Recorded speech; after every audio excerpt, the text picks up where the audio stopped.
i-connect itong mga sound systems nyo, halimbawa radio, speakers sa TV nyo.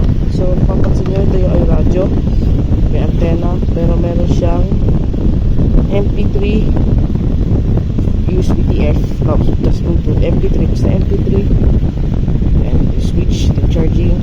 Ito yung model Buku. So papakita ko sa inyo paano ito i-connect sa TV nyo. Yan, TV, smart TV na may supported Bluetooth. May solar kasi ito, pero wala, natanggal ang dikit. Meron din kaming ibang sound systems dito. Mapapansin nyo, ito si Devant soundbar SP50. Merong auxiliary input at Bluetooth. Meron din siyang USB. Ang hindi pa naano dito yung kinakabit sa TV. Ayan, hindi pa siya kinakabit sa TV. Pero ito yung loob niya. Pero ito yung accessories yan. At yes, ito si Concert. Model is KX350 Plus. Ito yung mga speakers, dual bass. Ito yung mga inputs, USB, ito, play, pause, or previous, next.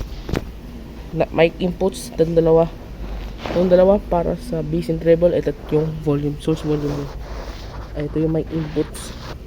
Sa likod nito, itong auxiliary 3.5mm, nakaano yan sa RCA. May inputs to. Ito input, itong red and white, itong black out.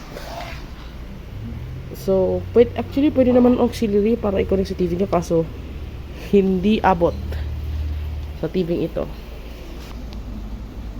Ito yung mga lahat ng inputs overall. Sorry, medyo malabo. Ayan. So pakita ko na sa iyo paano i-connect to sa ganito. Halimbawa, ito radio, may Bluetooth din. Pwede naman din sa cellphone nyo i-connect yan. Pwede cellphone na isa. So hindi sa akin to, pero ito madalas ginagamit ko pang sound trip. Yan.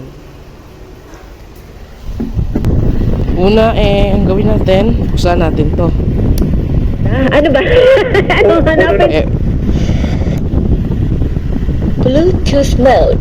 Yan, pag sa MP3 natin at narinig yung Bluetooth mode, ibig sabihin, ready na natin i-connect. So, para i-connect, punta lang sa settings ng TV nyo. So, depende na lang kung saan malolocate yung network, kasi may wifi din to. So, once yung nahanap yung Bluetooth, ayan, punta sa equipment management, then choose the correct model for your, itong model to, ito lang. Ayan, Cook AM098. So, hanapin natin yung model, tapos play na natin. Pindutin lang yung connect button.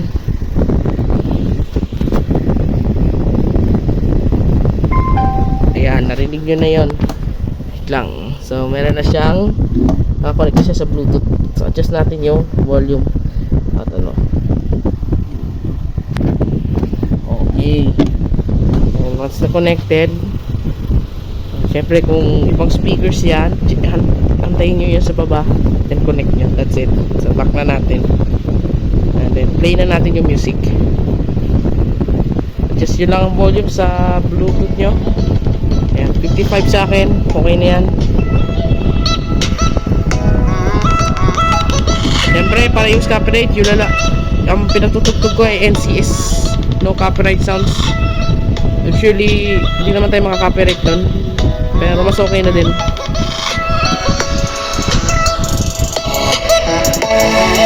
So, dito na talaga naman sa visit, no? Unlike dun sa KX350 Plus natin. So, yun lang guys. So, yan po ang ating tutorial paano i-connect ang ating sound systems nyo via Bluetooth. Kahit ang systems yan, basta may Bluetooth support. Pero kung wala man, bumili na lang kayo ng Bluetooth adapter. That's it. And goodbye na lang. See you sa next video natin.